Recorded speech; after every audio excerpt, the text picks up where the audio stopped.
because you need people to make films. Não tem um método assim, é tipo possessão. O cinema e a arte em geral, ela tem uma capacidade muito grande de transformação. Eu acho que eu consegui fazer o filme porque muitas dessas questões já tinham adormecido. Creo que siempre ando circulando por los mismos climas. You know, they're segmented, right? There's the people who give a shit that a group of women are making a movie together, right? Because they care about women in media. Eu particularmente tenho vontade de parar de fazer cinema todos os dias. Se eu conseguisse pequenas produções para fazer pequenos filmes com a paixão e o vigor que eu sei que eu tenho, esse seria o meu caminho.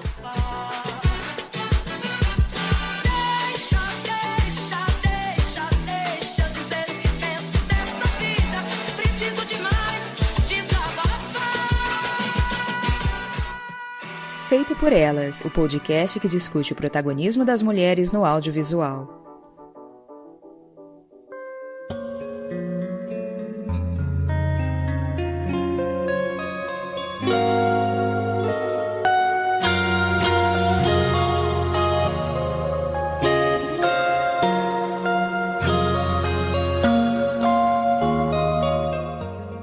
Olá, eu sou Samantha Brasil, do Cineclube Delas e do Delirium Nerd. Olá, eu sou Camila Vieira, escrevo para o blog sobre cinema, para o site Verberenas, e também faço a curadoria do Cineclube Delas junto com a Samantha Brasil. Olá, eu sou Michele, eu sou mediadora e organizadora do Leia Mulheres em São Paulo e eu também sou colunista do blog Espanador. Olá, eu sou Estefânia Amaral, do Discos da ST e do meu blog homônimo no WordPress. E eu sou a Isabel Wittmann, do Estante da Sala. Você está escutando Feito por Elas, o podcast que discute o protagonismo da mulher no audiovisual. No podcast de hoje a gente vai conversar sobre a filmografia da cineasta experimental e de vanguarda, poeta, coreógrafa, teórica e fotógrafa ucraniana de nascimento, Maya Deren, que nasceu em Kiev em 29 de abril de 1917. Esse episódio, portanto, é um especial do centenário da diretora. Como essa apresentação já deixou bem claro, a Maya era uma mulher que cultivava múltiplos talentos. Nascida em um território soviético com o nome Eleonora Derenkovskaya, em 1922, sua família deixou a União Soviética e se mudou para Nova York, onde seu pai encurtou o sobrenome deles para Deren. Em 28, ela se tornou cidadã naturalizada americana e entre 30 e 33 estudou em Genebra, na Suíça, para onde se mudou com sua mãe. Em seguida, começou o curso de jornalismo na Universidade de Syracuse, onde se tornou membro da Liga Socialista dos Jovens Trotskistas, mas concluiu o bacharelado em literatura na Universidade de Nova York. Logo depois, terminou o mestrado em literatura inglesa, com dissertação intitulada A Influência da Escola Simbolista Francesa na Poesia Anglo-Americana. E é interessante já notar essa questão do simbolismo que depois vai se fazer presente na obra dela cinematográfica. Na sequência, ela trabalhou como assistente de editoração, fotógrafa, publicitária, até chegar ao cinema com Tramas do Entardecer em 1943. No mesmo ano, ela adotou o nome Maya, um apelido que seu marido lhe deu, e também o nome da mãe de Buda. Ela distribuiu seus filmes nos Estados Unidos, Canadá e Cuba, dando aula e escrevendo sobre teoria do cinema experimental. Em 1946, criou uma bolsa de estudos para cineastas experimentais, a Creative Film Foundation. Deren se interessou por cinema etnográfico com as filmagens de Gregory Bateson no Bali em 1947. Viajou diversas vezes para o Haiti, onde filmou e fotografou horas de rituais de voodoo, dos quais também participou e sobre os quais escreveu um livro. Em 1985, o Instituto de Cinema dos Estados Unidos, AFI, criou o prêmio Maya Deren para dignificar a contribuição e o significado do trabalho cinematográfico independente. Deren faleceu em 1961, aos 44 anos. Sempre crítica ao cinema de Hollywood nos anos 40 e 50, afirmava que fazia filmes com o que lá se gastava em batons, e que Hollywood era um dos maiores obstáculos para a definição e desenvolvimento de filmes como uma forma criativa de belas artes. com uma descrição dessa, dá pra não amar essa mulher? Falando sério. Ela odeia Hollywood, já achei maravilhoso. Já ponto 10, começou do 10 já, né? A gente vai diminuindo se for o caso. Não, tô brincando, assim, já começou a nota alta. Então, na verdade, não é que eu tenha nenhum problema com o cinema hollywoodiano propriamente dito. Eu acho que tem espaço pra tudo, né? Mas realmente o trabalho que ela faz aprofunda outras questões, né? E eu acho que foi bastante difícil de fazer uma biografia breve sobre ela, porque ela fez muitas coisas na vida e trabalhou com várias frentes e teve vários interesses. Então tem essa questão etnográfica, a questão de como ela foi assistente de uma antropóloga por muitos anos, e aí que chegou no voodoo, que é outra temática que ela vai abordar no cinema dela, né? E com tantas frentes, é impossível isso não gerar um trabalho, no mínimo, interessante, né? Então, o que vocês acharam, no geral, assim, da obra da Maya? Eu só queria pontuar uma coisa antes de começar, que é essa questão de odiar Hollywood e tal, né? Pensar quantas mulheres estavam dirigindo em Hollywood nessa época. Nem a Ida Lupino ainda dirigia nos anos 40, né? Ela começou mais pros anos 50 na direção. Então, você pensar que, além de não ter mulheres em Hollywood, ela ainda estava totalmente à margem disso. E começar a falar o que eu achei dela é até difícil, assim. Eu tô completamente apaixonada pelo trabalho dela.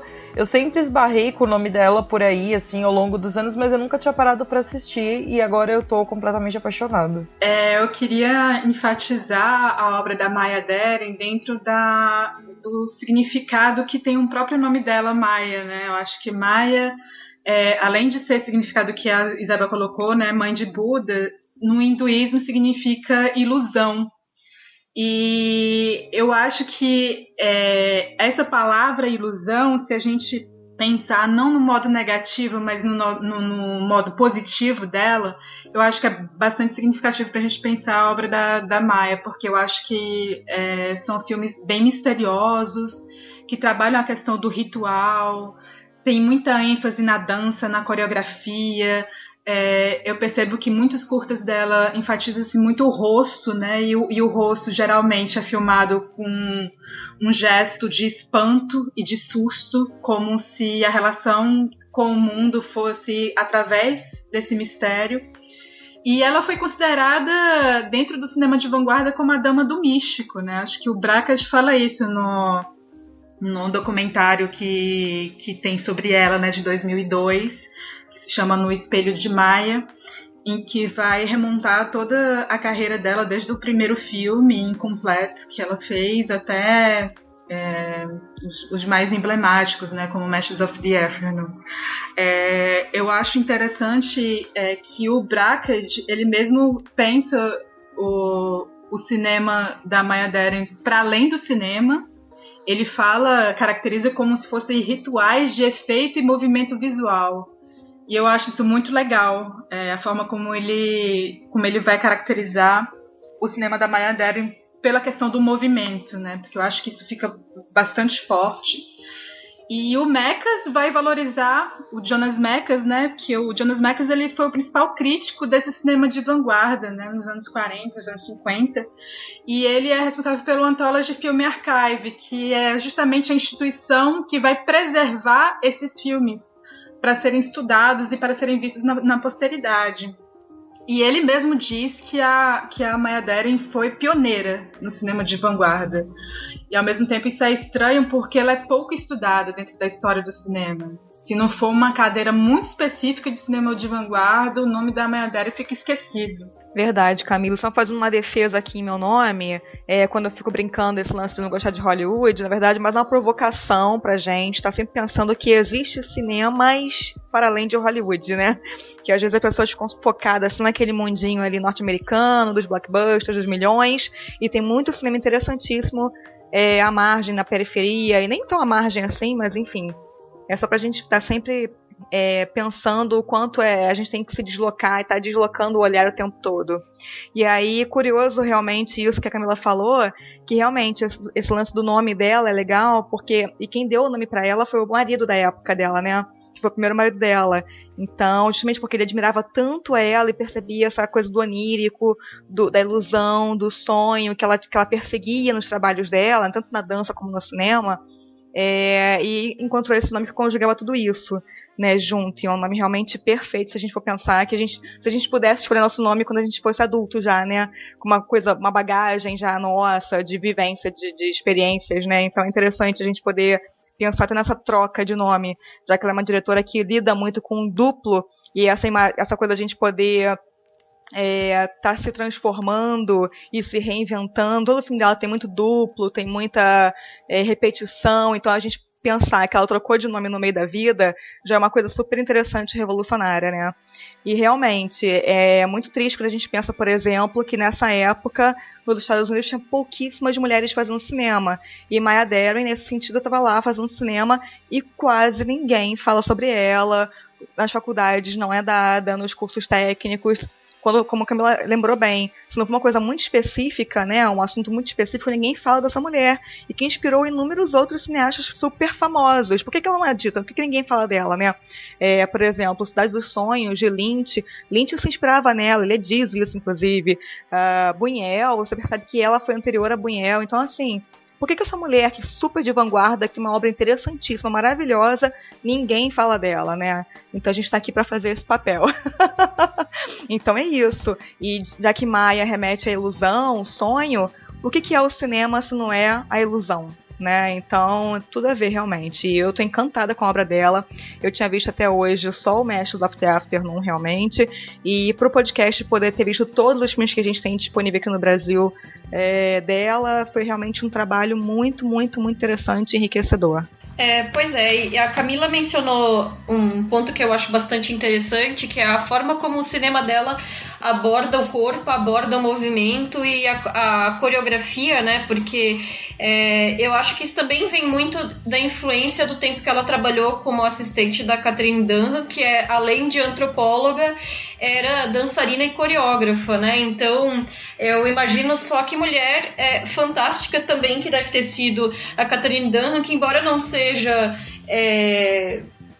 o objeto de interesse aqui desse podcast, mas ela influenciou tanto no trabalho posterior da Maya Deren, né?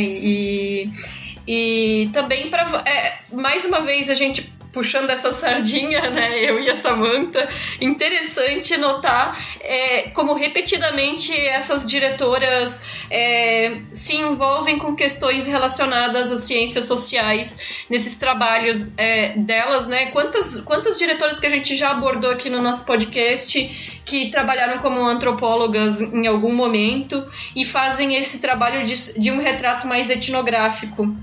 E aí, acho interessante reparar que ela cita como influência dela o Gregory Bateson, mas, na verdade, hoje em dia, na antropologia, é possível dizer que a Margaret Mead, que era esposa de Bateson, tem um trabalho muito mais interessante e muito mais relevante e que é trazido à discussão até hoje, né? Então eu não sei até que ponto os trabalhos das mulheres nas próprias áreas eram tão mal divulgados na época, né? Porque ela acessava o trabalho de um homem antropólogo e não acessava talvez o trabalho de uma mulher antropóloga que pudesse servir como influência direta assim, para a obra dela. Esse também é outro ponto a se destacar.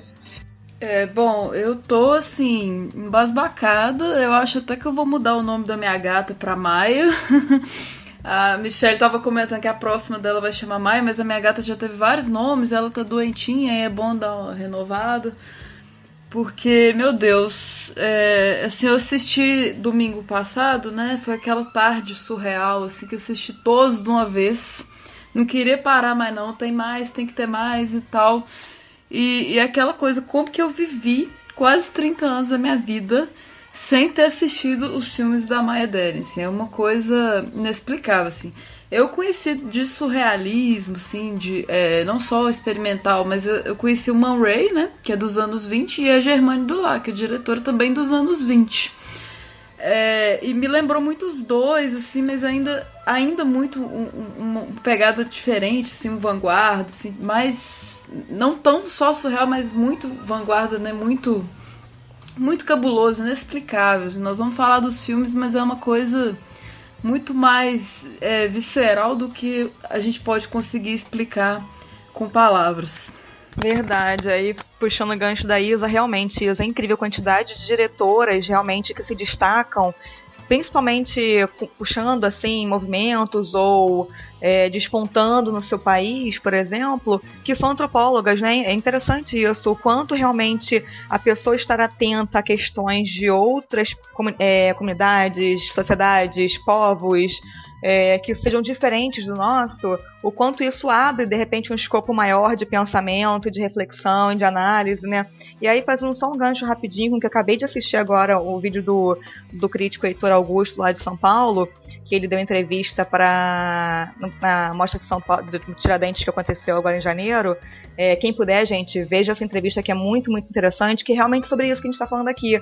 Que importa muito também, quando a gente está brincando nesse lance do Hollywood, por exemplo, o que a gente decide ver, né? Pra gente sair desse lugar comum de mas nunca vi filme de diretora, e naquela época não tinha ninguém falando sobre isso.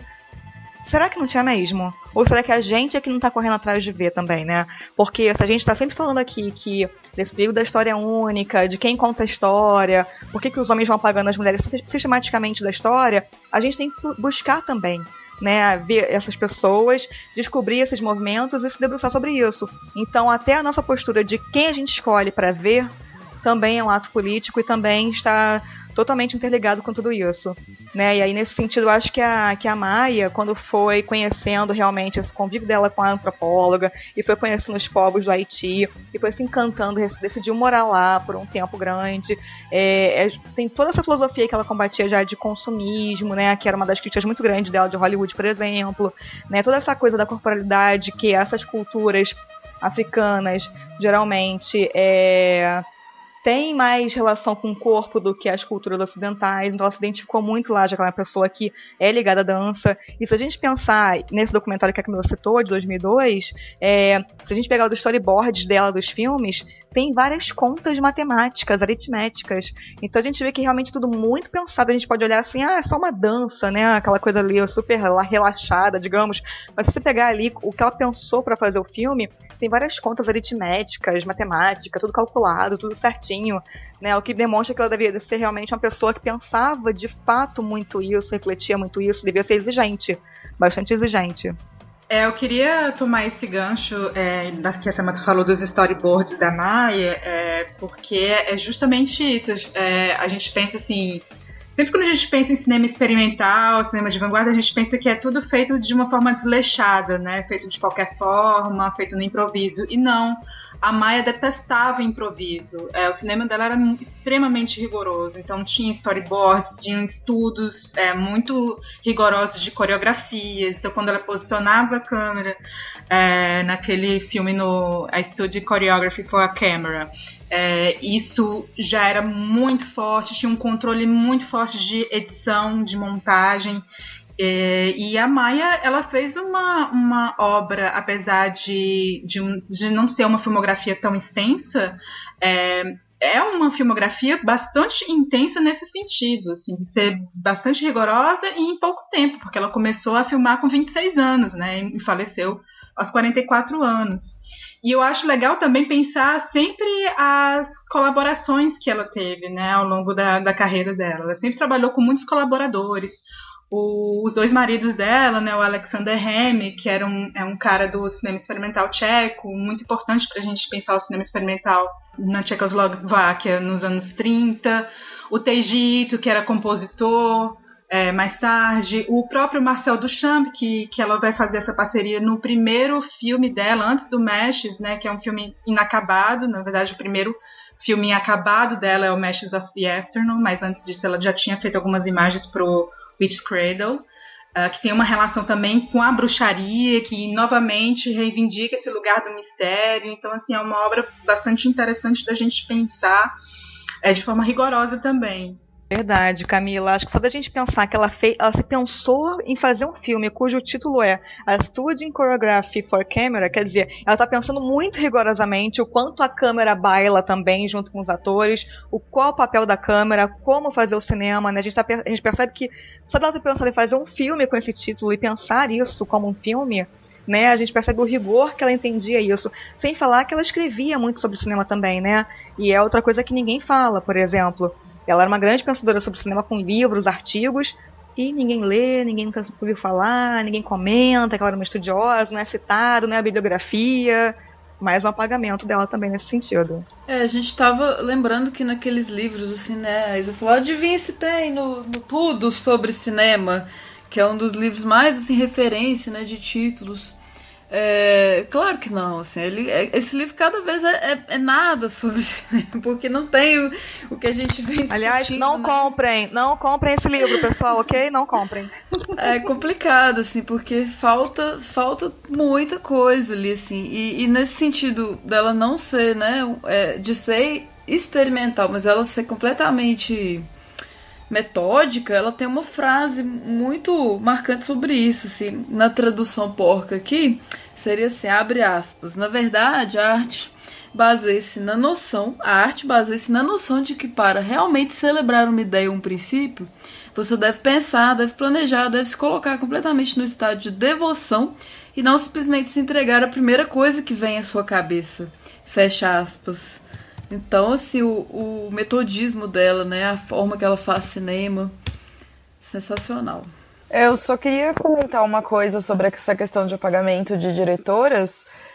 Ao longo do ano passado eu fiz diversos cursos de cinema e eu sempre perguntava, né, se tinha diretora, assim, vários módulos, né, de várias vertentes do cinema, e eu sempre perguntava das diretoras do período, ou a pessoa que estava dando aula não sabia, ou não tinha informações a respeito da diretora, só sabia citar, né?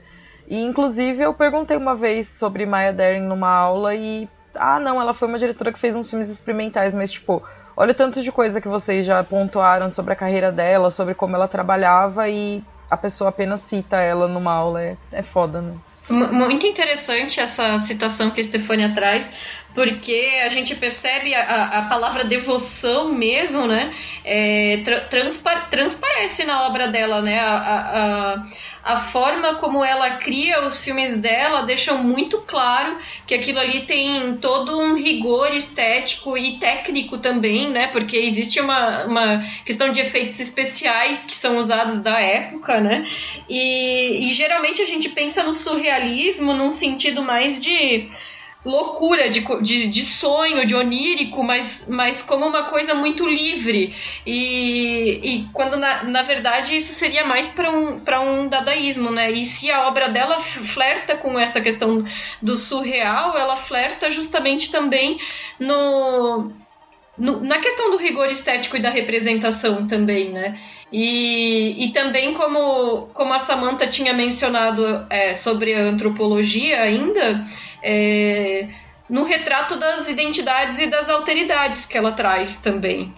E eu acredito até que esse rigor tão forte que ela tinha com a estética, de dominar a técnica e até da história que ela queria contar, deve se refletir inclusive no fato dela ser atriz de quase todos os filmes que ela faz, né? Salvo alguns, na maioria ela é atriz do filme. Aliás, ela atua bem pra caramba. Gente, essa mulher faz tudo maravilhosamente bem. Eu tô, assim, muito, assim, admirada, realmente, porque ela atua bem, ela fotografa bem, ela dança bem, ela dirige bem. É incrível, ela escreve bem. Então, assim, nossa, que pessoa completa, de fato, né? E é incrível isso, dela ter realmente querer ser atriz também dos próprios filmes, né? É interessante pensar nisso. Ela é uma pessoa... Realmente, assim, tipo, quando a gente fala que é uma pessoa que tem alma de artista, assim, né? Eu sei que isso é meio clichê, mas até porque a arte, ela exige muito esforço, não é simplesmente inspiração, né? Mas, assim, quando uma pessoa se dá bem em tantas áreas diferentes, com resultados tão positivos mesmo, é difícil não pensar em como ela relaciona sempre uma arte com a outra e vai puxando, assim, interligando isso. E além de super talentosa, eu preciso dizer, assim, gente, que mulher bonita, né? Verdade. Linda.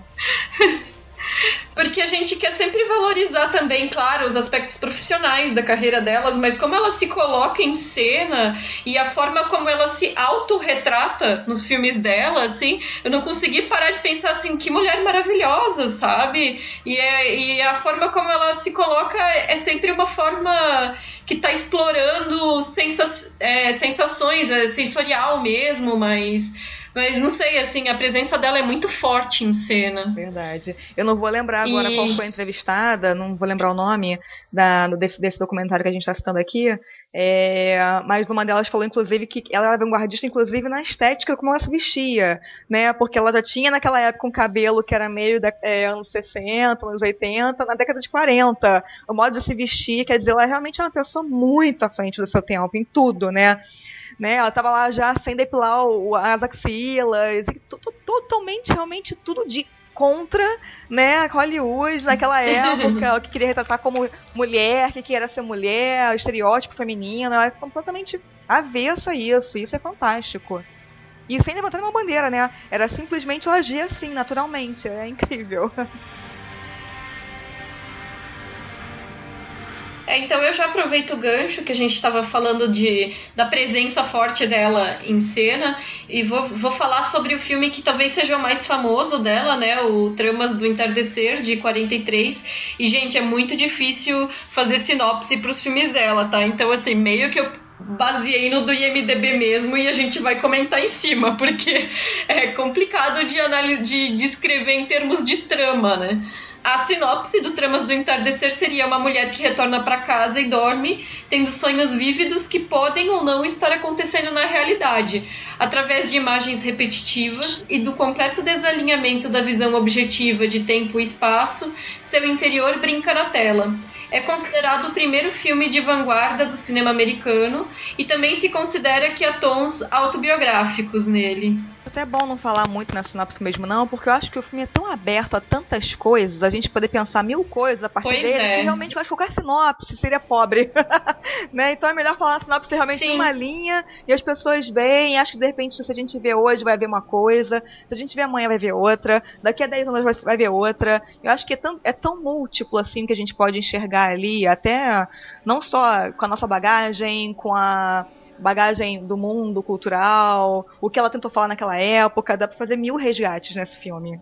Todos eles, na verdade, né? Ia falar que, apesar de... Não tô querendo dar uma opinião, assim, do que eu entendi do filme ser correto ou não, até porque os filmes dela tem 1000 interpretações, como a Samantha tava falando, né? E eu fui ler um pouco a respeito e tal, e o comentário que eu mais vi, assim, em redes sociais das pessoas era: não entendi, mas eu amei. E eu acho que esse é um grande trunfo dos filmes dela, porque, eu não sei, tem filmes que você não entende, mas eles te tocam de alguma forma.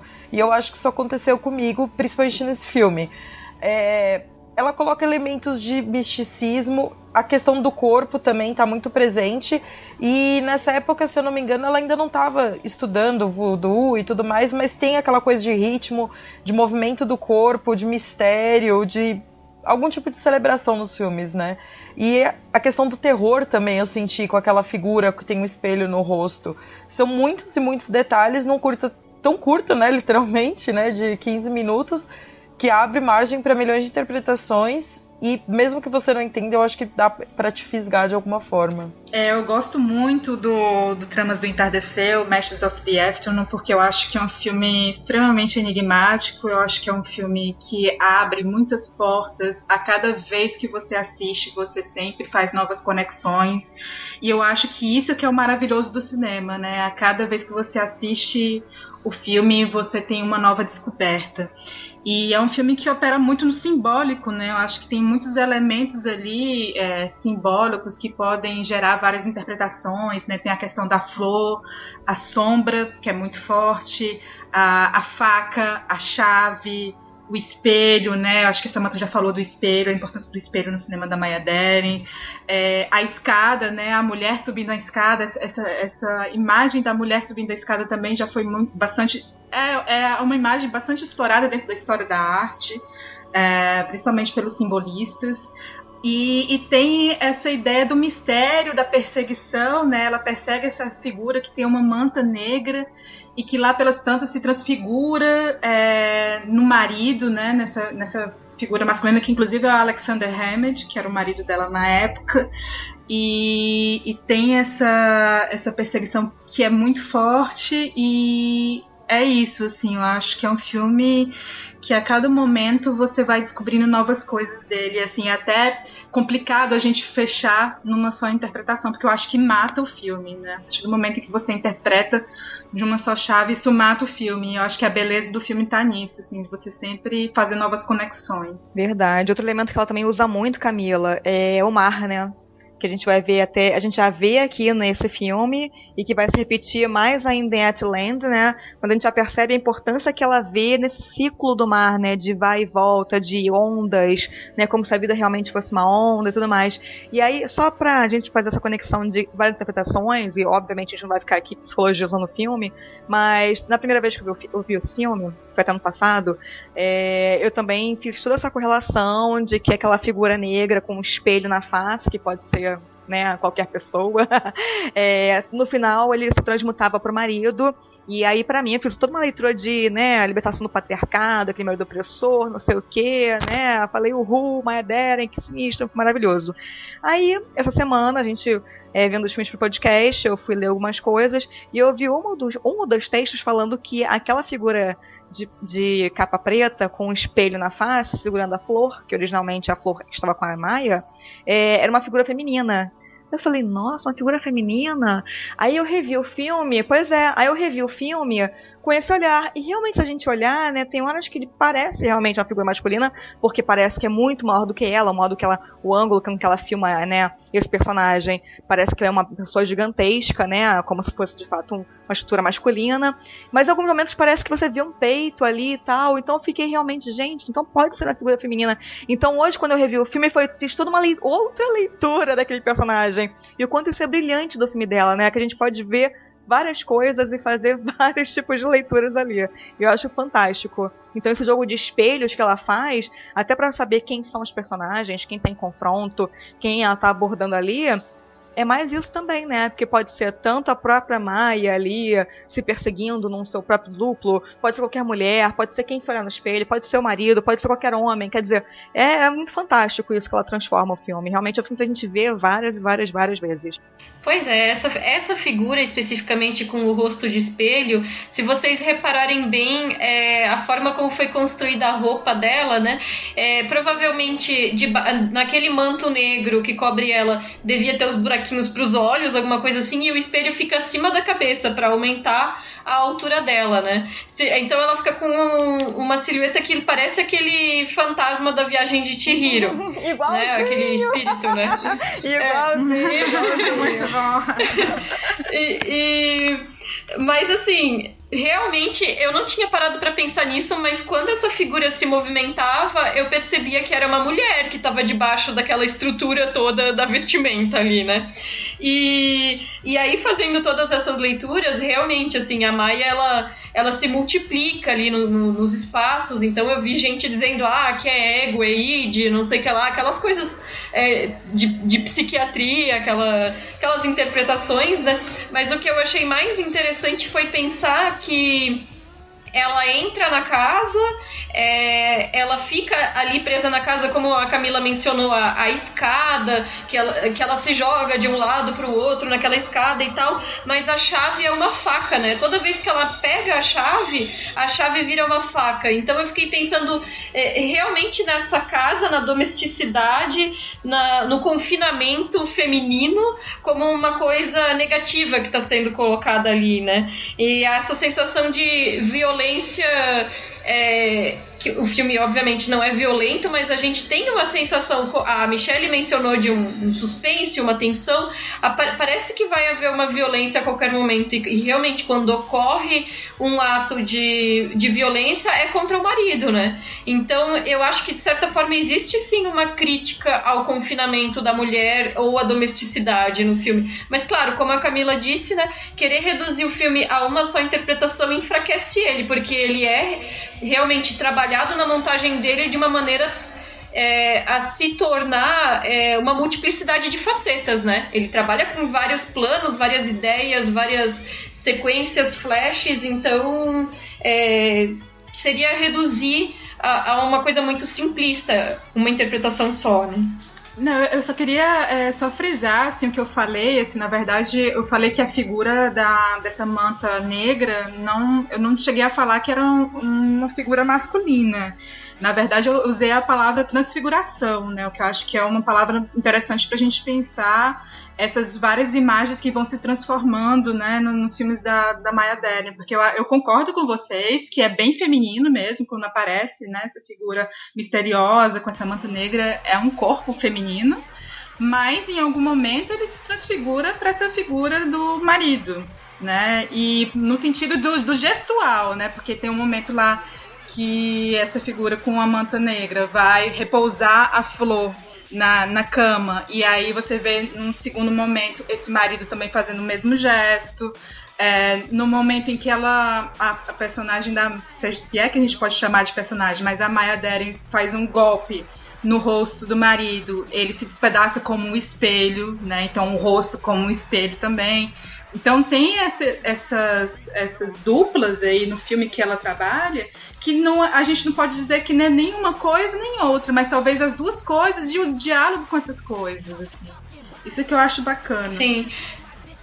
Só pra comentar, na verdade foi a Samantha que tinha falado que reviu agora, percebendo que era uma figura feminina, né? Na verdade, eu tinha visto na primeira leitura que eu fiz, o filme, entendeu? Eu achei que fosse uma imagem masculina. Mas, assim, isso na verdade pouco importa, né? Aí que eu li que realmente era uma imagem feminina, mas tem essa transmutação, transfiguração no final. Então, na verdade, acho que é isso que a Camila falou. O mais importante não é nem quem é o que, mas a relação que essas duas figuras têm entre si, né? A relação que é interessante. Uhum. E aí, essa cena do espelho que a Camila falou é bem legal, na hora que ela quebra o espelho. O que a gente vê na hora que ela quebra esse espelho? O mar. E é interessantíssimo, né? Que a gente não vê ninguém, não vê nem ela, nem ele. Sim. A gente vê um mar no espelho. É muito, muito boa essa cena, é incrível.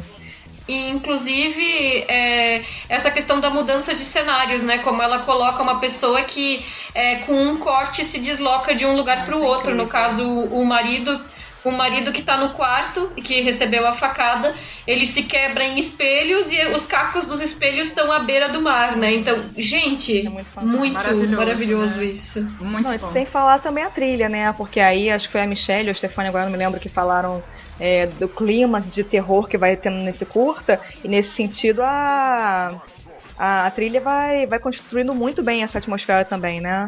A trilha do Teiji Ito, né? Na verdade, foi uma trilha póstuma. O filme, a princípio, quando ele foi exibido pela primeira vez, ele não tinha trilha, né? E aí depois, quando ela faleceu, né? E aí fizeram todo um resgate da obra dela, o Teiji Ito compôs essa música com toda a influência lá da descoberta da música haitiana, do voodoo, essas coisas todas, e aí colocou uma nova camada nesse filme, que na verdade, aliás, vários, não né? tinha. Vários filmes dela colocaram a trilha depois, né? Não foi só esse. Isso, exatamente. Sim, realmente, a trilha tem os tambores, né? A gente percebe isso mesmo, assim, faz sentido, bom saber dessa inserção póstuma. Mas esse Tramos do Entardecer, meu Deus, que filme, talvez meu preferido dela. E não é aquela sensação de estar assistindo um filme, assim, parece que você está sonhando e aquilo é o que se passa no seu sonho, assim. Todas as simbologias que acho que talvez quanto mais distante a gente estiver, mais fascinantes são. E tem uma questão nos sonhos, acho que o Freud mesmo que falou que nós, nos nossos sonhos, somos todos personagens. Então, tem alguns momentos que parece que essa transfiguração, muito bom o termo que você usou, Camila, também se dá com a própria protagonista, vamos dizer assim, mulher. Alguns gestos dela se repetem um pouco ali com o da figura misteriosa, né? Então é como se ela fosse todo mundo, assim. É muito, muito louco isso. Eu gosto bastante daquela cena que é até a mais famosa, né? Dela na janela, dela observando essa figura com o manto andando, né? E eu tava... Porque assim, eu terminei de ver o filme e eu falei, gente, eu preciso saber o que as pessoas acharam disso pra eu tentar formar alguma ideia, né? E falavam bastante também dessa questão dela observando a si mesma também, porque aparece a figura e aparece ela andando atrás. E também tem ela várias vezes e tal, isso é muito interessante. E também o fato do pai dela ser psiquiatra, ela teve muitas influências para fazer o trabalho dela, né? Desde a dança até essa questão do pai. Enfim, pra mim ela é uma das artistas mais completas que eu já vi, e é muito curioso pensar nisso nos anos 40, né? Verdade, sem falar também a construção da personagem dela, porque geralmente os filmes dela não tem fala, né? Até em alguns momentos, alguns personagens aparecem falando uns com os outros, mas não tem som pra gente. Então a construção desses personagens em modos de andar, modos de olhar, não, os olhares que ela faz, gente... São olhares assim que você entende toda a expressão, todo o sentimento que aquela personagem está sentindo, só com um olhar. E isso é incrível, né? O modo como ela constrói esse personagem é fabuloso, não tem diálogo nos filmes, né? Então é muito bacana isso. E muito poético, assim, daria talvez até para estudar eles, não que seja, eu não sei se tem esse encaixe no gênero, mas existe os vídeos poemas, inclusive o Man Ray era o vídeo poema. E é muito próximo disso, assim, é um poema em filme mesmo, assim, mudo, preto e branco, aquele mesmo padrão. Então, pra mim, ela faz vídeo poemas. Ela meio que inaugurou a videoarte, né? Ela inaugurou esse tipo de filme, não né? por causa dos anos 20, né? Já terem feito isso, mas é muito nessa linha, acho que dá pra render até um artigo nesse sentido do vídeo poema mesmo, na arte dela. Essa coisa de não ter diálogos, né? É interessante a gente pensar assim, que o último filme dela, o filme que ela de fato ela não finalizou, né? Que na verdade é uma série de colagens, de registros que ela fez no Haiti, né? Que é o Divine Horseman, que inclusive ela escreveu um livro sobre essa experiência dessas viagens, né? Que ela teve no Haiti. Ela foi 4 vezes pro Haiti e passou 21 meses lá, então ela registrou bastante coisa. Então ela levou um gravador portátil, né? Então, se a gente pensar que a filmografia dela não tem esse registro sonoro, né, da voz, mas ali na fase final ela teve essa possibilidade técnica de levar um gravador portátil e registrar as músicas haitianas, né, os rituais, e isso trazer pro filme, né, incorporar isso pro filme. É muito bom. E vocês mencionaram a questão da praia. Eu acho que não tem filme que retrate mais a praia do que o filme que nós vamos falar na sequência, né? Que é o Wetland, de 1944, que se passa em sua maior parte na praia, embora também haja outros cenários que as personagens vão circulando, que a gente vai mencionar. E a sinopse dele, mais ou menos também, do jeito que eu fiz a anterior, seria: silenciosamente uma mulher acorda na praia enquanto as ondas quebram de trás para frente.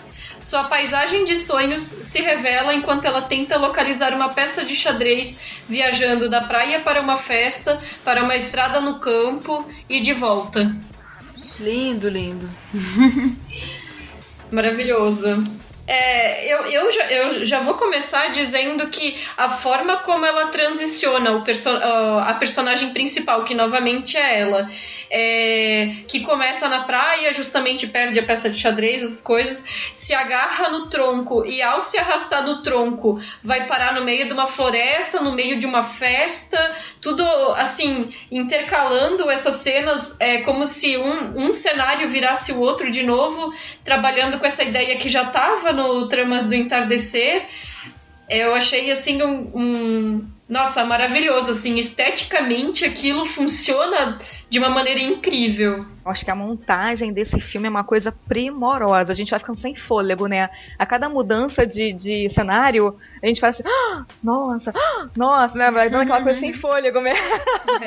Não fez isso agora, meu Deus, caramba, ela vai estar rastejando sobre a mesa. Não, sério, eu vi o filme assim, sério, sobressaltada o tempo todo, porque é muito incrível. E aí, eu achei curiosíssimo, né, que ela faz aquela subida no tronco de uma árvore, como se fosse uma escada, e aí, novamente, a escada, mesmo que de uma forma, né, pouco convencional de uma escada, digamos assim, e a porta, né, sobre a mesa de um jantar caretérrimo, né, aqueles jantares super de high society, que tá todo mundo ali fazendo uma como é que se diz?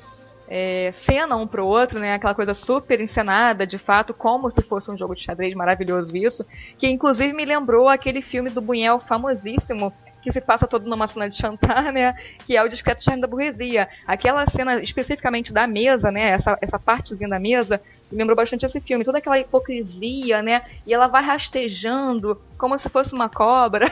Aliás, cobra é um símbolo geralmente associado à mulher. Gente, é uma coisa de louco esse filme, é muito fantástico. É muito E ali ela é invisível na mesa, né? A galera, tipo,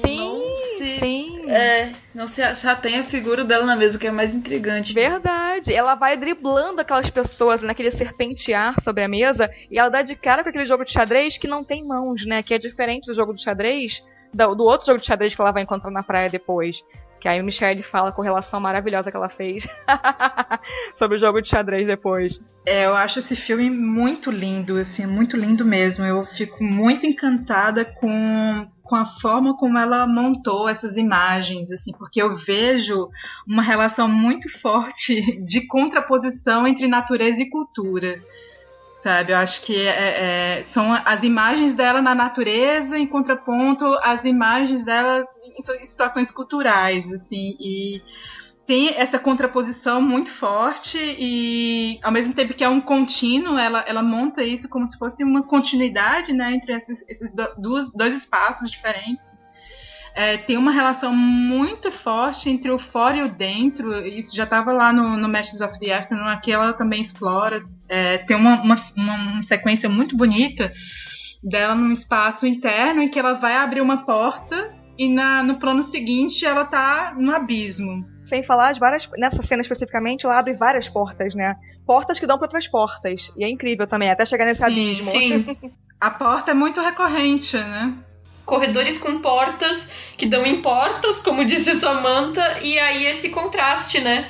Que é justamente quando finalmente consegue sair do labirinto de portas, o labirinto dá pro abismo, né? Pro penhasco ali da beira da praia.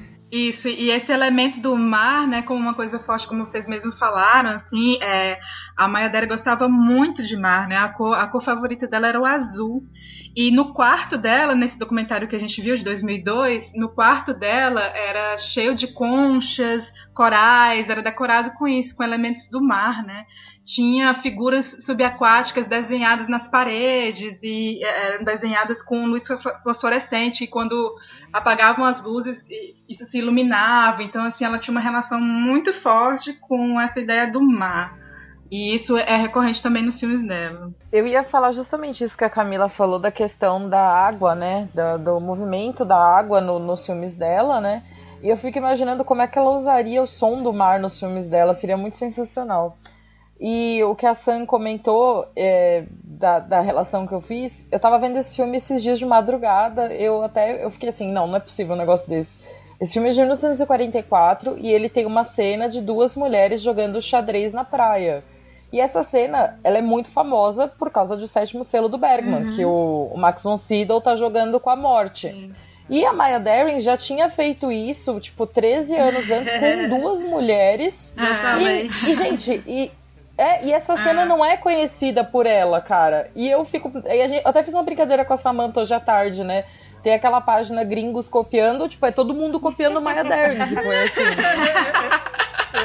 Porque a gente foi pegando... Sem citar ela, né? Exato. Copia a mó careta, sem citar, entendeu? Vida que segue. Exatamente, porque a gente foi pegar... Assim, eu não consegui ver todos os filmes dela, mas na maioria que eu vi... Tem muitas coisas que já foram usadas em outros filmes, como vocês já citaram, o Buñuel veio depois dela, vários outros diretores, o Lynch, assim, mais clássico, né, veio depois dela. E, só que assim, ninguém fala da influência que ela teve. Aí, de novo, o apagamento das mulheres diretoras, cara. E pra mim, essa cena da praia é a coisa mais básica. A Maya Deren foi a primeira, eu acho, a colocar pessoas jogando xadrez na praia e ninguém sabe disso, cara. A própria... imagem da morte, senão que o Bergman tenha, assim, acontece muito, assim, em momentos distintos da história, o cineasta vai lá e faz, eu acredito, pode ser que ele não tenha visto, ok, mas que merecia um puta mérito, merecia. A própria personificação da morte no 7º selo do Bergman é muito próxima daquela figura que a gente tava comentando, né, a figura com a que podia colocar nos créditos, né? Podia colocar nos créditos, coloca lá a autoria. Você assistiu, né? Podia ajudar aí, né? Poxa. Não, e o Bergman, ele fala que ele se inspirou no filme A Morte Cansada pra fazer a morte dele. Mas, poxa, cite Maya Deren também, por favor, pra fazer a cena da... Gente, eu não tô falando mal, pelo amor de Deus, eu amo o Bergman. Gostamos muito dos dois, assim, mas tem essa correlação, né? E é engraçado, só mais uma coisa pra fechar, que a gente tava falando, né? Nossa, a gente sempre exalta, né? O Bergman gosta muito dele e os nossos ídolos sempre são homens. Até a gente vê mulheres que faziam as mesmas coisas tão boas quanto e ninguém sabe delas. Exatamente. E aí, puxando o gancho, só pra gente falar rapidinho, que é um filme que a gente não vai abordar dela aqui, o gancho da Michelle, que aí quando eu vi também o The Every Eye of Night, que é de 58 dela, que é todo um balé dançado no céu estrelado. E a gente vê que tem cenas iguaizinhas a de La La Land. Incrível. Quando eu via, eu fiquei vendo e falei, gente, como assim La La Land Alô? Que é só 58. E o Chazelle disse que não teve referência nenhuma. Não, pior do que isso. Eu achei uma entrevista, né, da coreógrafa do Chazelle falando que ele disse pra ela que queria fazer uma cena similar àquela de All-Lee, que foi o único lugar que ele viu na vida que tinha um casal dançando no cinema, no céu estrelado. Aí eu falei, safado, né? Nossa. 58 anos antes, mas Deren tinha uma cena similar com pessoas. E a coreógrafa dele pensou, que ele falou assim, não, nossa, vai ser super difícil fazer isso com pessoas, né? Porque uma animação é uma coisa, agora com pessoas, como vai fazer isso? E a Maya Deren já tava fazendo isso lá, 1000 anos antes, entendeu? E ninguém viu a mulher. Como é que você vai referenciar uma pessoa ou perceber que ela existe se você nunca viu? Que é isso que a gente tava comentando antes, né? O que a gente decide ver. E as pessoas não veem os filmes dessas pessoas, né? Principalmente das mulheres. Então é difícil mesmo. Nesse sentido, eu até entendo que ele de fato não deva conhecer. Mas vamos conhecer, né, galera? Porque tava lá, 58 anos antes, a mesma coisa. Óbvio que não com essa tecnologia dele, obviamente, mas tá a mesma cena, é incrível. E, aliás, o filme é lindo, gente. Vejam esse filme que é incrível. La La Land.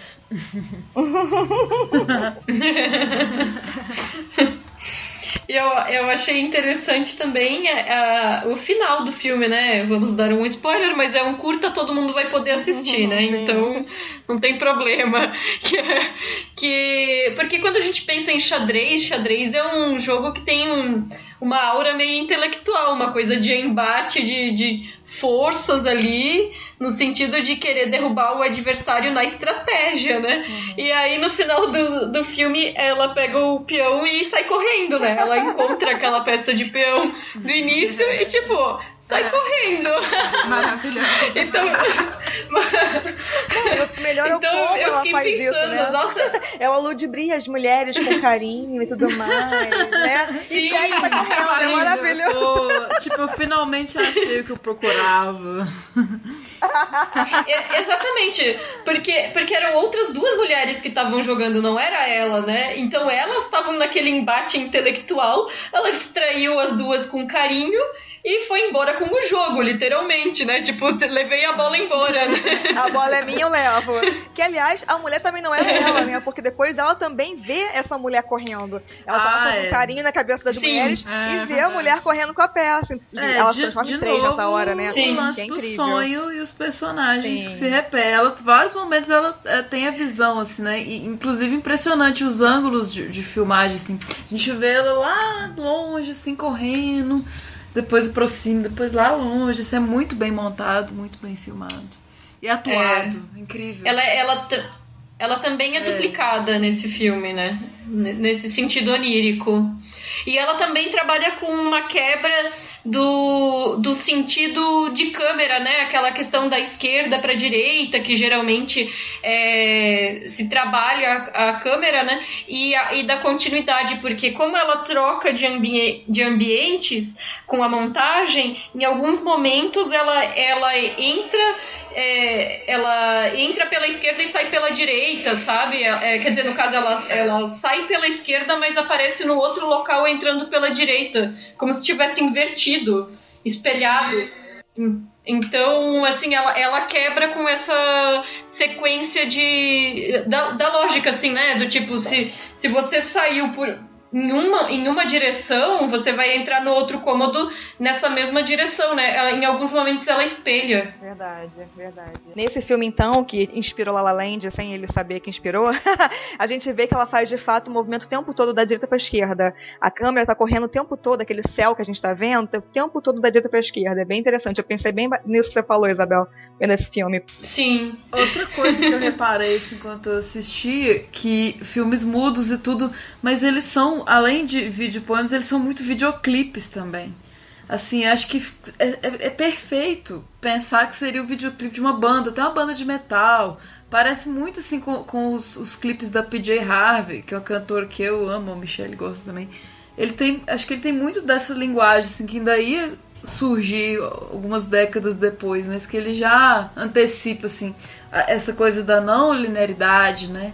De muitos serem bem musicais também, ser uma dança ou alguma coisa assim. As imagens dos videoclipes, então, assim, é mais que cinema. Tá em outras mídias também, ele atinge outras mídias o trabalho da Maia.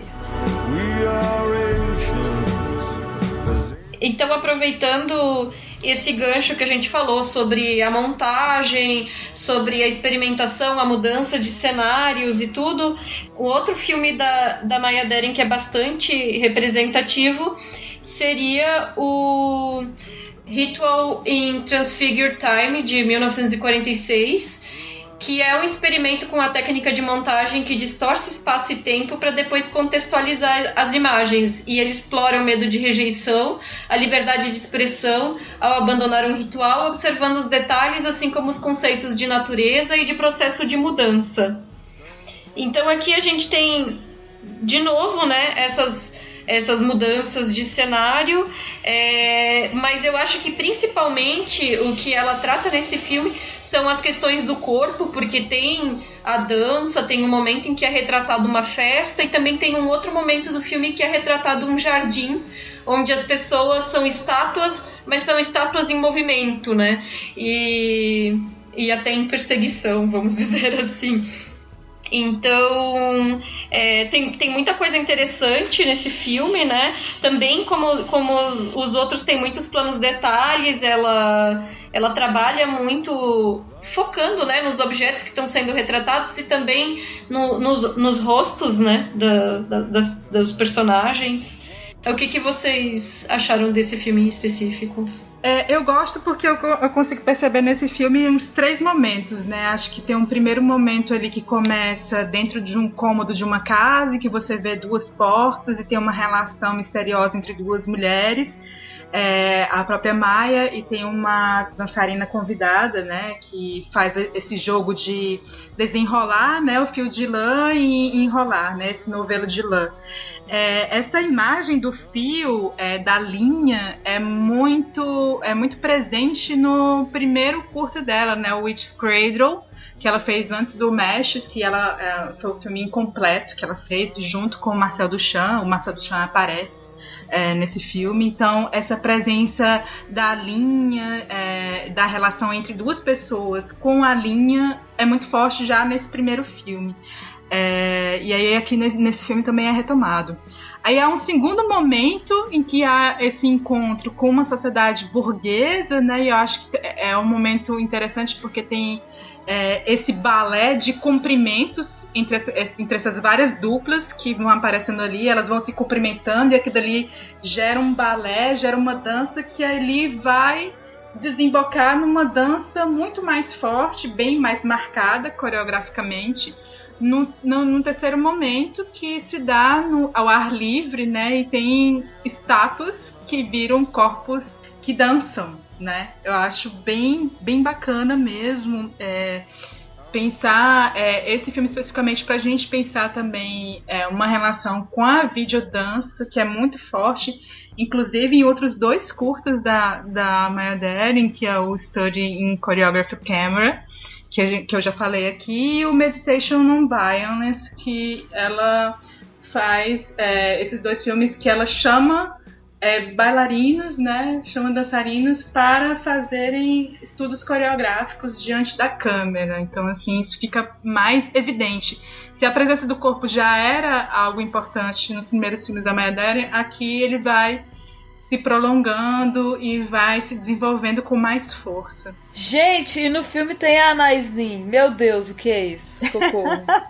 que uau! Eu quase tive um treco quando eu vi a Anais Nin nesse filme. Maravilhosa! E a Rita Christiani, né, que é uma bailarina também, que inclusive no documentário também fala sobre o trabalho dela com a Maya Deren, com muita admiração, inclusive, né?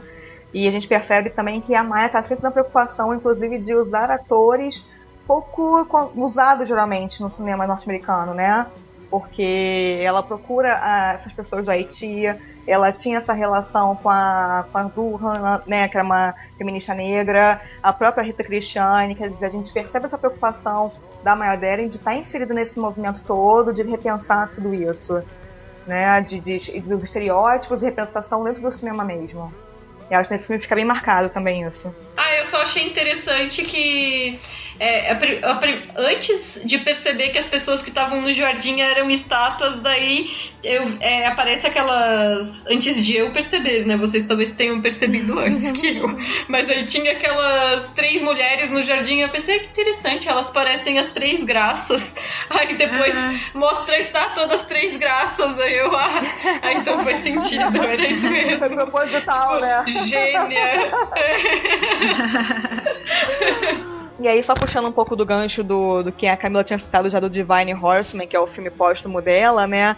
A gente percebe realmente como o cinema dela era peculiar, né? Porque como esse filme foi depois montado, depois que ela morreu, com imagens que ela usou, a gente percebe como é que é completamente diferente da filmografia dela, né? E quanto, na verdade, a montagem é completamente diferente. É um filme etnográfico, praticamente, né? Que a gente vai conhecendo aquela população com que ela viveu, mas você vê que não é o cinema mesmo da Maya Deren ali, né?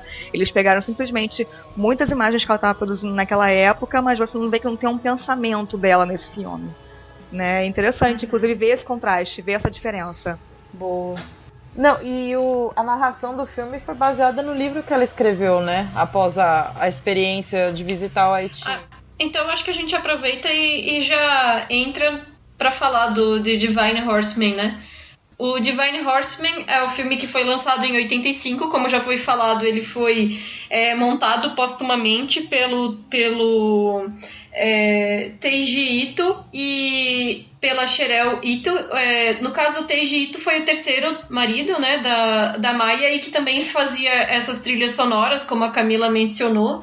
E foi feito através do material que a Maya tinha gravado nessas idas dela para o Haiti. E sobre a prática do voodoo, especificamente, que era uma temática que interessava muito ela. Os registros foram feitos entre 47 e 51. E ela também, como foi falado, lançou um livro sobre o mesmo tema, né? Que foi utilizado depois para os textos para fazer a narração em off, né? Então, assim, ele foi montado bem naquele estilo documentário de Discovery de antigamente, né? Com as imagens e aquela narração pausada, explicando o que se passa em cena. E eu fico pensando se talvez não tivesse sido justamente pelo estilo dela uma coisa bem mais enérgica se ela tivesse feito a montagem na época, né? E outra questão que eu pensei foi... esse filme, ela terminou de conseguir... de fazer as filmagens dela em 51.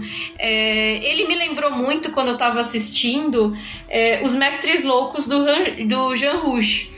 Esse filme do Jean Rouch é um filme que é considerado um marco do cinema etnográfico. No IMDb é dito como um dos primeiros mockumentaries já criados, assim, porque ele tem uma questão que é documental, mas tem uma parte que ela é fantasiada, né? E ele é um filme de 55.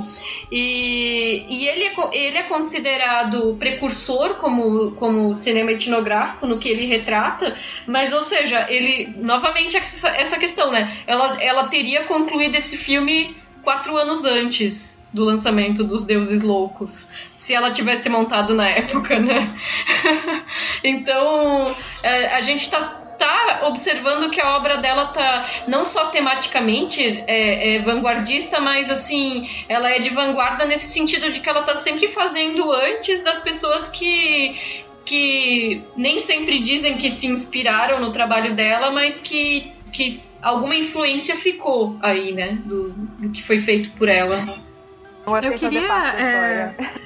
Pois é, continua sem fazer parte da história. Eu queria aproveitar esse gancho dessa viagem que ela fez pro Haiti, porque eu acho que depois que ela foi, ela voltou com uma consciência muito forte do que é essa potencialidade da mulher. E ela chegou até dá algumas entrevistas falando disso, que não conseguia entender, né, porque que na época dela havia tão poucas mulheres fazendo cinema, né, que não havia razão nenhuma pela qual as mulheres não pudessem ser artistas, não pudessem se destacar, por causa dessa consciência muito forte dessa potencialidade da mulher dentro desses rituais. Ela fez registros muito fortes desses transes, da cultura xamânica, do voodoo. E claro, o que a gente percebe assim, no filme é um registro disso. Claro que se ela tivesse viva, isso seria potencializado de uma outra forma. Sem dúvida. É muito interessante porque ela realmente retrata, dá uma atenção maior às sacerdotisas do que aos sacerdotes. E em determinado momento, sim, a própria narração destaca, né, que as mulheres no ritual elas se equivalem à divindade do sonho, à deusa do amor, à musa da beleza e a Maria, a mãe dos homens. Então existe uma série de significados que são atribuídos às mulheres dentro da ritualística que está sendo retratada. E todos esses significados são significados de poder, né? Que com certeza se transmitiam para a própria figura feminina no contexto da sociedade que está sendo retratada, né? As mulheres ali certamente tinham uma relação de poder diferente com os homens do que a Maia encontrava na própria sociedade da onde ela vinha, né? Eu acho que ela teve a lucidez de perceber isso não apenas como um ritual religioso, mas também estético, né? E aí trazendo, sim, essa força da sacerdotisa para se pensar também a arte, né? E pensando esses rituais como um estilo de vida, não só como uma questão de religião, né? Uhum, sim.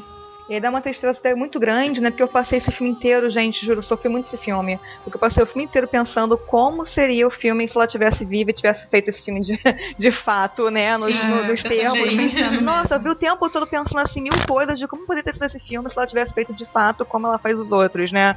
Porque esse é um outro filme, então eu fiquei sofrendo bastante com ele, porque tem cada imagem sensacional, ela realmente pega cada momento dos rituais, ela escolhe gravar coisas interessantíssimas, né, daquelas pessoas, e a gente não viu esse filme pronto, né, então dá uma tristeza muito grande isso. É uma questão parecida com o que aconteceu com o Orson Welles em É Tudo Verdade, né, que ele tinha feito o Cidadão Kane já, ele veio pro Brasil e fez várias imagens assim, de manifestações, especialmente da cultura afrodescendente, assim, e ele foi proibido na época também. O filme saiu, mas muito depois, editado de um jeito totalmente diferente do que ele faria. E o próprio governo brasileiro proibia essas imagens assim, das manifestações negras, né? Então é curioso assistir a esse filme assim, nesse sentido assim, de estar mostrando a Umbanda e tudo. E é massa, assim, eu curto demais o Umbanda, eu já fui, assim, falando um pouco pessoal, assim, é lindo, assim, eu tenho dificuldade nessa questão com sacrifícios de animais, assim, que ela mostra vários, né, isso aí foi um pouco pesado pra mim, mas eu não vou julgar nem nada, assim, foi bom pra mostrar. Mas ela gostava de gato. Mas ela tem um documentário sobre gatos, que tem a vidinha dos gatos e tudo. Mas é bastante completo. Assim, tem a narração, né, que foram trechos do livro dela mesmo, no Divine Horseman, que é bem informativo assim, sobre a religião e tudo mais, e as danças. E parece que ele foi filmado em câmera lenta. Assim, não lenta, mas uma câmera mais lenta do que o tambor, tipo, do que eles de fato estão dançando. Aí tem uma discrepânciazinha, assim, na montagem também, dá pra perceber. Que não é o mesmo ritmo. Ah, sim, eu li alguma coisa nesse sentido mesmo. Mas sobre os animais, no próprio filme explica, né, que a morte do animal, ele passa a vitalidade do animal para os deuses, né, ou para os espíritos ali, né, então existe uma explicação. E também, só para fazer um parênteses, para quem está inserido numa cultura, num contexto judaico-cristão, existe o sacrifício também, né, só que é entendido de outras formas, né, então é meio difícil de fugir da questão da religiosidade e da causa animal, assim, né? Porque, bom, tá sempre vinculado, né? Mas, e outro ponto daí que é interessante trazer do filme, que amarra as temáticas que ela traz recorrentes, assim, da filmografia dela, é justamente essa parte da dança, né? Porque como a Camila falou, ela coloca tudo que está sendo registrado ali para além do ritual, para um ponto de vista do estético, né? Mas ela mostra ali que a dança ela tem um caráter religioso e ela tem um sentido ritual, mas ainda assim ela é trabalhada de uma forma muito estetizada o tempo inteiro, né? E é uma dança vigorosa, né? Não para, assim, então é bem interessante. Tem até alguns momentos de transe mesmo, assim, que ela captura, né, assim, tipo, é muito massa. É muito, você se sente assistindo, assim, lá perto mesmo, assim, ó, o ritual. E no documentário também, que vocês já citaram, né, é O Espelho de Maya Deren, né, o nome, se eu não me engano. Os habitantes do Haiti que conheceram a Maya Deren falando dela, de como ela era uma pessoa interessante. Até aquele pintor, né, que fala que ela inspirou ele a começar o trabalho dele. E eu fico pensando no tipo de pessoa que ela era, devia ser muito curiosa, né? Eu preciso fazer o comentário dos gatos também, né? Senão não seria eu. Que coisa... Que coisa sensacional, né, gente? Aquele curta dela sobre os gatos é a coisa mais fofa do universo. E também tem uma parte no documentário que falam que às vezes ela passava fome, assim, já mais pro final da vida, mas que os gatos não faltava comida e tal. No final da vida também ela teve um gato que ela deu o nome de uma entidade do voodoo. E é comentado também no documentário que é uma falta de respeito, assim, para praticantes e tal. E isso me leva a pensar também como reforça, né, a pessoa curiosa que ela era. Esse curta dela é o segundo curta, né, The Private Life of a Cat. Eu fiquei me perguntando se foi talvez o primeiro, assim, né, talvez documentário sobre gatos. Mas é bem legal, assim, mostra, né, a gatinha com um marido, que é raro. Geralmente os gatos tem vários pais e tudo, e não mostra muita participação do pai, mas no caso esse marido é presente e tudo. Aí tem os filhotinhos crescendo, é a coisa mais fofa do mundo. É bem, assim, didático, né? Não é o melhor dela, ele é isso mesmo. Ela fez, acho que com o marido. Ela é co-diretora nesse. Eu acho que dos filmes da Maya Deren, que ela fez em parceria com o Alexander Hammond, que era o marido dela na época, acho que é o filme mais narrativo, porque tem cartelas, né, que explicam o que está acontecendo. Ela cria toda uma narrativa ali amorosa entre aqueles dois gatos. Um dos gatos, inclusive, era o gato dele, a gata, né? Que é que faz os filhotes, é a gata malhada, né? Tem um gato branco e tem a gata malhada. Era a Glamour Girl. Ai, que amor! Não, e a narrativa é impressionante, porque não é possível, parece que eles estão atuando de tão perfeitas sequências, assim. Tipo, ela vai lá, leva o bichinho e tal, e aí ele cresce, então é muito cronológico, muito, muito direitinho, assim, muito fofo. Tem no YouTube. Acabamos de descobrir mais um filme que foi influenciado pela Maya Deren, As Aventuras de Chatran.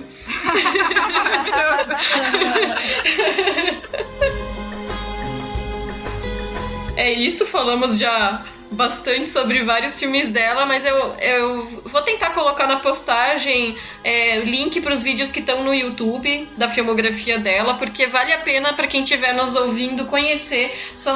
Com exceção do The Divine Horseman, que tem 50 minutos, todos os outros filmes têm 10, 15 minutos, assim, são muito tranquilas de assistir e realmente, olha, vale muito a pena.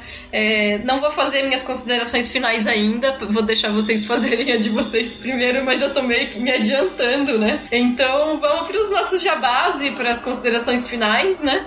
O que vocês acharam da obra da Maya Deren e aonde que os ouvintes podem encontrar o trabalho de vocês? Gente, então assim, eu acho que o cinema da Maya Deren é um cinema muito sensorial, de certa forma, então eu acho que, assim, por mais que a gente tenha que ficado esse tempo todo falando sobre os filmes, as pessoas têm que ver os filmes, né? Como a gente já disse, você pode fazer 1000 interpretações sobre cada um deles, então a cada vez que você vê esse filme, você vai poder descobrir um elemento novo dentro do filme, né? Então, nesse sentido, a gente percebe que ela realmente está o tempo todo trabalhando com o ilusório, com o sonho, com o onírico, com o duplo, com espelhos, com água, essa coisa forte dela trabalhar essa dicotomia natureza-cultura, é tudo muito presente nos filmes dela, né? A gente percebe, inclusive, que os temas são recorrentes.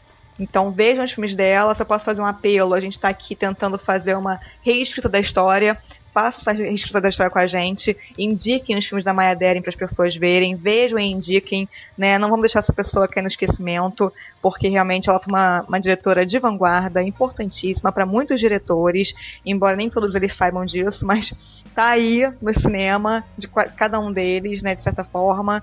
Então vamos fazer esse esforço de mudar o nosso olhar sempre e deslocar a nossa atenção para outras coisas, né? Vejam os filmes da Maya Deren, que no final da postagem a Isabel vai deixar lá linkadinho os filmes, tem praticamente tudo no YouTube.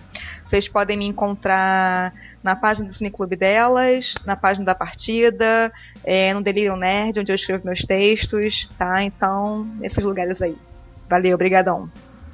Eu queria falar de uma coisa que eu escutei dos áudios dela, que inclusive está nesse documentário que a gente já falou aqui, que a diferencia muito em relação a outras diretoras que a gente já abordou aqui em outros episódios do nosso podcast.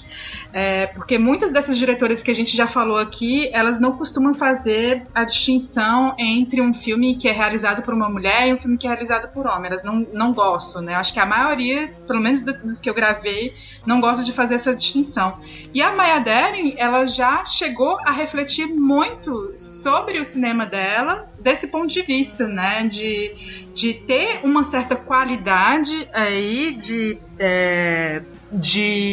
tempo que é diferente de um tempo que é do tempo masculino, né? Que ela fala que, por exemplo, nos filmes dela é muito forte essa questão da espera, né? Essa coisa do tempo mais prolongado e dilatado, e essa relação com a espera, porque mulher, por exemplo, ela concebe uma criança, né? Então tem esse tempo da espera, o tempo que está dentro do próprio corpo da mulher. Diferente, por exemplo, da urgência do homem, né? E ela fala que os homens são como criaturas do agora. Então, ela consegue perceber o cinema dela dentro dessa distinção, e eu acho isso muito singular. A maioria das diretoras, elas não conseguem fazer esse tipo de distinção. E eu acho que, sim, eu acho que a gente tem que retomar a filmografia dela, valorizar mais a filmografia da Maya Deren, que é uma cineasta muito importante para a história do nosso cinema, não só para a história da vanguarda, mas para a história do cinema mundial, e que não é estudada nas escolas de cinema. Eu escrevo pro blog sobre cinema, pro site Verberenas, e faço a curadoria do Cineclube delas. Acho que fica até difícil ter o que falar depois de tudo que a Camila e a Samantha falaram, que são pontos bem importantes. Mas é isso, eu também recomendo que assistam os filmes dela. Eles são de fácil acesso e realmente a maioria está no YouTube. Eu também gostaria que ela fosse mais conhecida e mais reconhecida, porque o trabalho dela é importantíssimo. Como a gente já frisou várias vezes, tem milhões de filmes que fazem referência direta a coisa que ela já estava fazendo nos anos 40, e talvez as pessoas nem saibam disso, né? Porque ela realmente é desconhecida. Enfim, ela também, pra mim, é uma pessoa muito interessante, que eu quero ler mais, quero conhecer mais sobre ela também. Eu gosto bastante de focar na biografia do autor da sua obra, né? E pra mim ela junta muitas questões interessantes, porque ela fazia muita coisa. Ela não era apenas cineasta, ela era poeta, ela era fotógrafa, dançarina, estudiosa de ocultismo. São características muito sensacionais. Enfim, recomendo a todos que vejam os filmes dela e que passem adiante também esse conhecimento de cinema, né? E eu sou mediadora e organizadora do Lé Mulheres, eu escrevo no site também do Lé Mulheres, e também sou colunista no blog Explanador. E obrigada por nos ouvirem. Eu concordo demais, Samantha, que seja um cinema muito sensorial, é até sinestésico, assim, né? Que tem a mistura de tudo, assim, de todas as sensações, é muito intenso, muito, muito profundo, muito corporal, né? Surreal demais. Pra vocês que ainda não assistiram, corram, vão pro YouTube e passa a tarde, igual eu fiz, ver tudo dela pra anteontem, assim, que você não vai ser mais a mesma pessoa, que é uma coisa assim, meu Deus do céu. E a Maya, né, mais eu citando frases dela aqui que eu li, que ela realmente é uma pessoa muito interessante. Ela falava que era uma dor terrível ser uma cineasta, porque você não tem só a questão criativa, você tem muito problema financeiro, problema técnico, que é uma expressão muito completa, né? Ela fala que seria mais fácil ser pintora ou só escritora, porque é questão dos equipamentos, de estar presente, de ter que sair, ela atuava. Uma figura ímpar, sensacional. E sobre os curtas dela, são poucos, infelizmente, devia ser igual a Alice Guy, que tem 350, né? Eu queria ver mais coisa dela, eu queria que descobrissem mais filmes dela. Alguns, assim, que a gente não falou, tem momentos que você vê que não foi finalizado, infelizmente, que são fragmentos, uns até meio parecidos uns com os outros, assim, que se confundem nessa... É uns sonhos, fragmentos de sonhos mesmo. Mas que curtas são sonhos. E o primeiro curta dela, que a gente falou só um pouquinho, que é o Witch's Cradle. Caramba, o que é isso? É inacreditável esse curta, é inacreditável, gente. É toda uma estética, assim, gótica, promissora demais. No próximo Halloween, inclusive, eu vou fazer aquele pentagrama na testa, assim, vou. Oba! Ótimo! Bora vestir nós todas, fazer um Halloween feito por elas, vestidas bruxinhas do filme, assim. É que nem a gente sempre brinca, né? Com aquelas imagens e fotos de bruxas dançando na floresta, dizendo mais uma gravação do feito por elas. Aquelas mulheres maravilhosas, assim. E todos, assim, gostei demais. Muito, muito maravilhosa essa Maya Deren. Infelizmente não tem mais nada dela para conhecer, mas eu quero rever ainda muito. Rever exaustivamente, estudar, escrever sobre. Enfim, eu estou no Cinema de Cena, mas vocês me encontram assim mesmo, de fato, no Discos da Estê, que eu coloco capinhas de discos que eu gosto. E no meu blog eu escrevo de vez em quando. Se eu vou escrever sobre Transporte em 2, já vai estar no ar, que esse podcast vocês vão estar ouvindo aí a sequência do Transporting, é difícil de falar. Então, beijo pra vocês, valeu. Bom, primeiro agradecer, né? Muito obrigada a vocês que participaram do podcast hoje. Acho que esse debate foi muito produtivo, principalmente também porque foi uma diretora muito inspiradora, né? Com poucos filmes, uma filmografia curta, composta por curtas, então muito rapidinho de assistir tudo.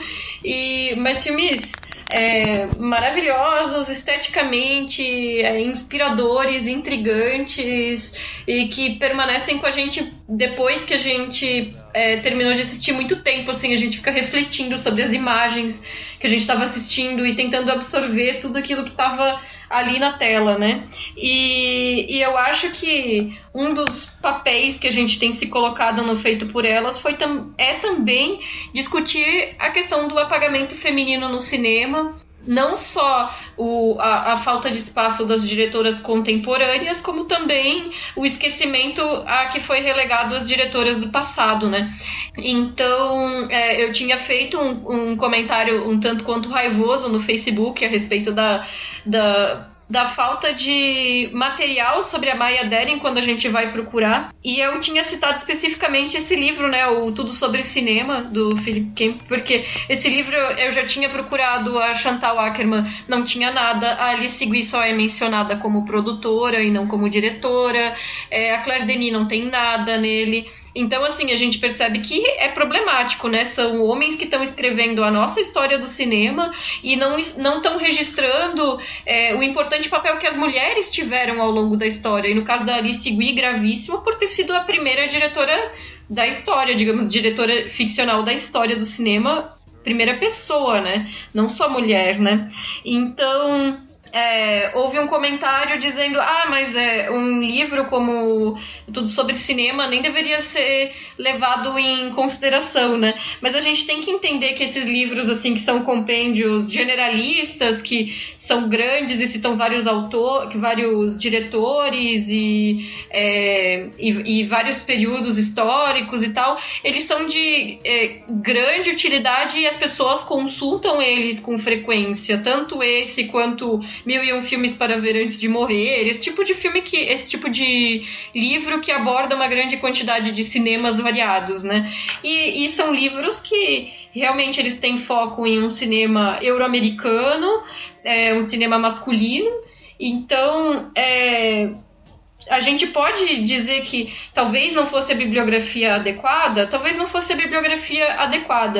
se está reclamando da ausência dessas diretoras, né? Mas a gente usa isso como exemplo mesmo, porque é algo sistemático. Elas não estão lá, então assim, eu termino esse programa num tom meio crítico, mas nesse sentido de que como uma diretora tão importante, com filmes tão maravilhosos, pode ser esquecida por autores generalistas que sejam, mas autores que têm visibilidade, sabe? A importância de se destacar a obra de uma diretora tão incrível como a Maya Deren. Só complementando, de fato, esses livros com apelos mais populares, que chegam então em qualquer banco, qualquer livraria, qualquer lugar, que são de fácil acesso, estão criando um imaginário de quem faz o cinema, né? Então, nesse sentido, eles são muito negativos, porque eles criam um imaginário que não tem, só são as pessoas, os homens brancos, eurocêntricos, que estão naquele livro. Então ele cria uma ideia muito deturpada de quem vai estar fazendo cinema. Então tem que falar sim, eu acho que tem que falar sim muito. E falar quantas vezes for necessário até começar a ter as mulheres lá dentro. Outra coisa, só complementar isso que a Samantha falou, é o centenário de nascimento da Maya Deren. Vamos ver, quem é que vai lembrar? Vamos ver como é que vai ser, como é que vão ser esses eventos. Sim. Quem é que vai lembrar? Quais são os jornais que vão lembrar, né, do centenário da Maya Deren? Esse episódio tá saindo no centenário dela, né? Então, é justamente comemorativo nesse sentido de trazer para a memória a existência e a obra dessa diretora maravilhosa, né? E só a título de curiosidade, o Tramas do Entardecer, ele tá nos 1001 Filmes para Ver Antes de Morrer. Assim pelo como menos as pessoas não morrem sem ver. Pelo menos isso, né? Não pode morrer sem ver não, gente, pelo amor de Deus. Não dá pra morrer, não dá. Não dá. Assim como o Jeanne Dielman da Chantal também tá no livro. Então, assim, talvez ali ainda tenha uma representação um pouquinho melhor, mas porque são 1001 filmes, né, minha gente? Se não colocar 5% que seja de filmes de mulheres, tá ridículo, né? Então, só lembrando também que Jeanne Dielman é considerado em muitas listas o melhor filme dirigido por mulher da história, né? Então seria incoerente ele não entrar. Gente, não sei quem fez aí um podcast fantástico sobre Chantal Akerman. Já tá rolando por aí, viu? Foi sucesso, isso aí foi sucesso. A gente linka, né? Pra gente mesmo, Alto Jabá. Mas, bom, Alto Jabá pelo menos termina o programa com um tom um pouco mais alegre, né? Porque eu tive que espalhar minha revolta, porque eu fico realmente muito revoltada. E vários comentários no sentido de vocês precisam então escrever um livro de história do cinema. Bora vocês, escrever, né? Então, O livro tá feito de boa, por elas. Pra mim tá ótimo, vamos fazer isso. Gostei da ideia, gostei. Eu acho que um livro desse volume daria uma trabalheira desgraçada, mas a gente tem que pensar em formas realmente de divulgar essas mulheres incríveis e o trabalho delas, né? E, bom, o meu jabá, no caso, já se perdendo aqui no meio desse desabafo, né? Pra quem quiser ler minhas críticas, então elas vão estar lá disponíveis no estantedasala.com. E também o feedback desse programa, vocês podem mandar um e-mail para o cinemafeitoporelas@gmail.com ou deixar um comentário no próprio SoundCloud ou na postagem no Facebook, a gente responde tudo. E também segue a gente no Twitter, no Instagram, no Facebook, no Letterboxd, é só procurar por Feito por Elas. E o Instagram com a curadoria especial da Estefânia, né? Sempre com fotos incríveis dos filmes que a gente aborda, das diretoras ou temáticas relacionadas, alguns sobre os lançamentos dirigidos por mulheres, enfim. E deixa lá um comentário pra gente, então, dizendo o que você achou dos filmes da Maya Deren, ou se já tinha assistido algum, se assistiu por causa do programa, que eu acho que pode acontecer também porque os filmes são curtinhos, e qual foi a impressão que você teve sobre o filme específico ou os filmes que você assistiu. Também ajude a gente, colabore através do Padrim ou do Patreon, ambos, padrim.com.br e patreon.com/feito por elas, aceitamos doações de qualquer valor. E é isso, pessoal, então até o próximo programa. Beijo, povo. Valeu, Maya Deren. Tchau. Valeu, queridos. Obrigada. Valeu. Até a próxima. Tchau.